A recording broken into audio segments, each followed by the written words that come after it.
Chapter 9. Armoring. 541 BBY. The day began in fire. Darth Gean stood silent at the edge of the subterranean chamber.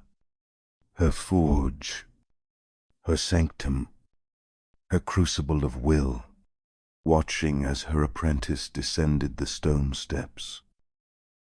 He had passed every trial of pain and knowledge. The Force bent to his voice now. The holocrons whispered his name. The Sela even moved for him, slow and respectful.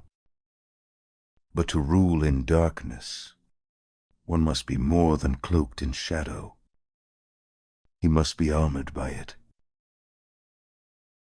The room was a temple of black stone and blood steel. Alchemical crucibles hissed with steaming ichor. Runes carved into the obsidian floor pulsed dimly, with trapped Force essence.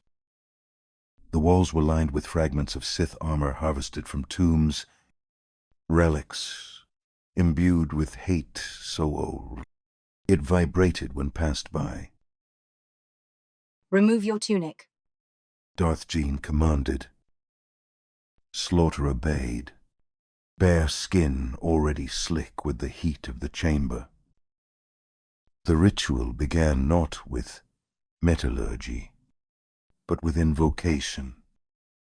She spoke the names of the ancient Sith whose fragments rested here. Rel-Drage, Melovax, Orbael. Each syllable fed the forge's flame, until it was no longer fire, but hunger incarnate. She passed her hand over a chunk of volcanic alloy mixed with forged steel, whispering the forbidden bindings that twisted metal and will into one. This armor will not serve you, She said. unless it fears you. He approached the anvil. His right hand hovered over the molten mixture, the gauntlet's shape already coalescing above the coals. A spike of lightning leapt from his fingertips, his power lashing the molten steel into shape. Gean said nothing, as the pain etched itself into his skin. Every drop of blood that fell fed the alchemy further. Sith magic did not require sacrifice. It was sacrifice. Over hours, the armor took form. Each plate was sculpted through a combination of precision metallurgy and dark Force manipulation. The cuirass bore House Slaughter's sigil, flames rising from a bloodstone core, sealed beneath alchemical lacquer. Should any lightsaber strike this, it would burn red, not because of resistance, but because it would drink the energy in return. But it was the right gauntlet that became legend, forged from the shattered bones of ancient Sith tomb guardians. It was layered in folding plates, every seam inscribed with Sith runes.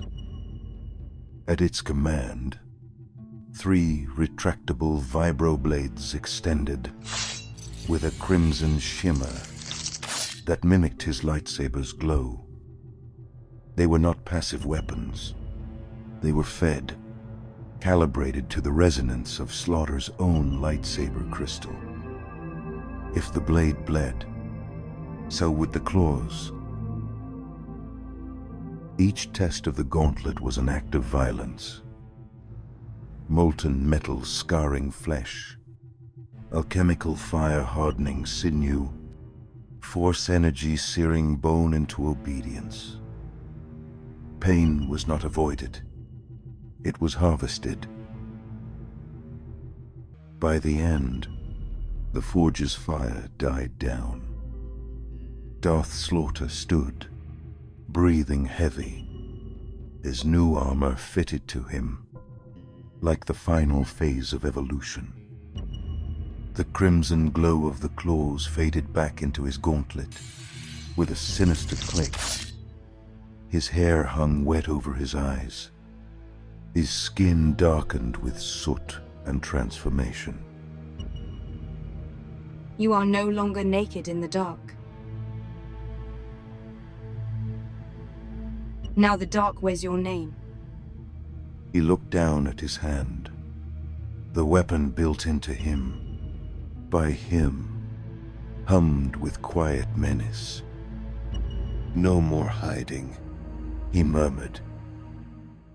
let the galaxy see what we forge in shadow. And beneath Vernost's surface, a monster clad in red and black was born.